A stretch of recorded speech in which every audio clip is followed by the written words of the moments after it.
Hey people of the internet, Florius the Chaotic Austrian here, and welcome to this video. Today we're gonna play Hearts of Iron 4, a grand strategy game. If you ask yourself what the grand in grand strategy game stands for, I can guarantee you it stands for the amount of lag you will experience after 2 years of playing this game. Cause it wouldn't be the real Hearts of Iron 4 experience if the AI wouldn't conscript the entire population. Today's challenge is something I wouldn't wish my worst enemy, but in the spirit of this channel I will attempt it. The goal today is to form Austria-Hungary as Hungary. Wait, did I say Hungary? No, I meant Austria, the nation that literally only exists in Hearts of Iron 4 to be annexed by Germany. I mean really, no joke. Doesn't matter which path you go down as Germany, there is always an Anschluss event, one or the other way. Check it out for yourselves if you don't believe me. And in the latest DLC, they literally skipped an opportunity to make an Austrian focus tree for an Alpine expansion, so rip Austria. So, Austria, not known for its big industry or war contribution in any modern conflict, where people still think owning a basement is a free time activity. Today we will try to reform Austria-Hungary with the husk of a nation Austria is at the beginning of Hearts of Iron 4. For this challenge to be called a success, we need to own all of Austria, Hungary, Czechoslovakia, some selected provinces in Romania and Yugoslavia. As you might already guess, our situation is dire. To complete this challenge, perfect timing is needed. I need to become one with the code. And after way too many test runs, I can confirm that I have reached that point of ascension. Every possible decision, every possible outcome, I studied them all, I know them all. At least so I thought. The first step for a nation to become useful in Hearts of Iron 4, if you are a boring ideology, or the add a random ideology here but mostly monarchist ideology, is to change it. The slow and safe way to achieve this is to hold a referendum. But we don't have the time nor the resources for this. So a more direct approach is needed. A civil war.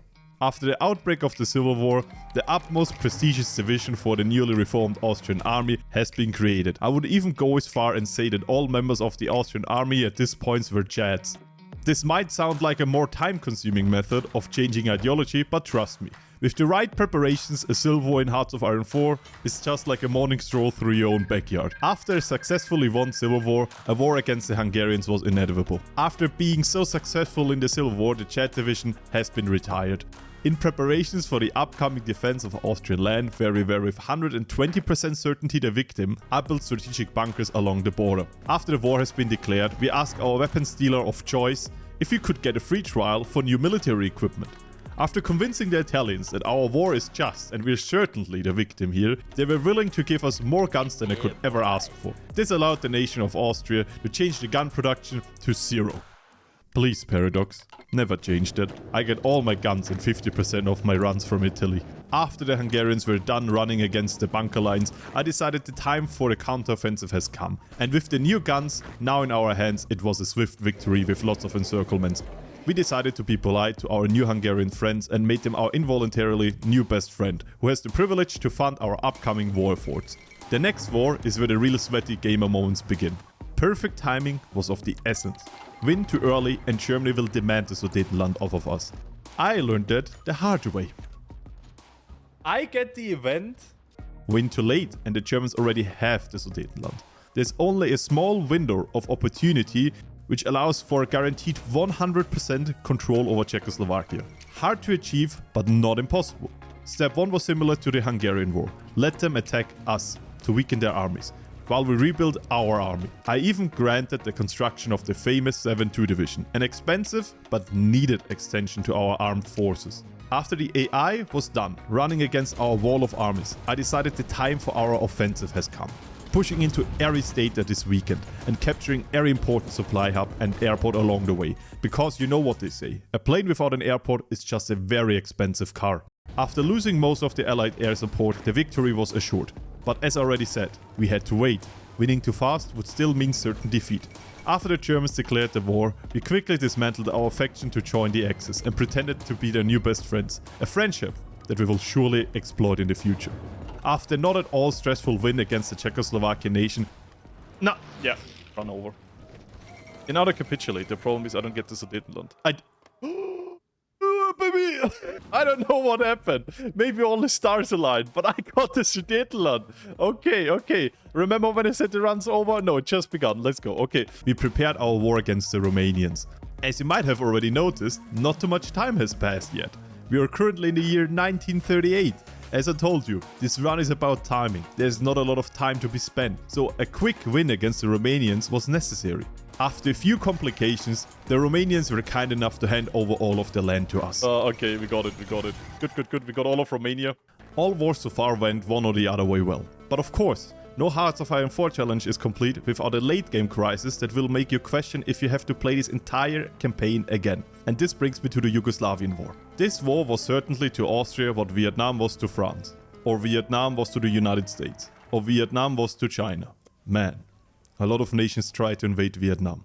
After the first few initial pushes along the front line, I learned quite fast that the Allied Air Force is an annoyance that I would love to remove using console commands. I just did the mistake and selected Ironman for this run, which stripped me of necessarily game improving features. Talking about mistakes I made in the beginning of the game. I selected Historical, which provides a certain predicted path to all nations. What I completely forgot at this point was the historical war declaration from the Soviet Union against Poland in the year 1939. Wait, what? Wait, what? This is still a historical on? I don't know. And the following declaration from the Soviet Union against the Germans a year later. Wait, what? They did this after handing the Polish provinces over to the Germans. I for myself decided to not be involved in this war, so the Soviets have a fair chance of winning. We all should have our fair bit of fun in this global conflict. After a year of draggingly slow pushes, I finally made Yugoslavia capitulate. The pain was over. The war was won. It's what I would have said if Germany wouldn't have gotten a random province in Bosnia that I needed. I allowed an allied push to happen in the south so I could reconquer the provinces for myself. And after one more year of pure pain, the plan succeeded.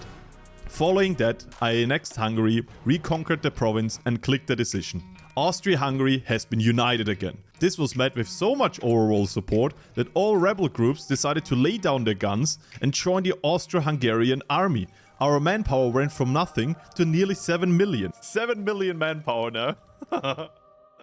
That is a slight increase from what we have had before. We have become an unstoppable force in the Balkan. Glory to Austria-Hungary. I hope you enjoyed the video and the new style behind it. Feel free to check these two videos, and if you watched so far, maybe leave a like or subscribe. Maybe both. I also made a more gameplay focused video on my new second channel. Feel free to check it out if you want to see a more detailed approach to this run. With nothing more to add, have a good one.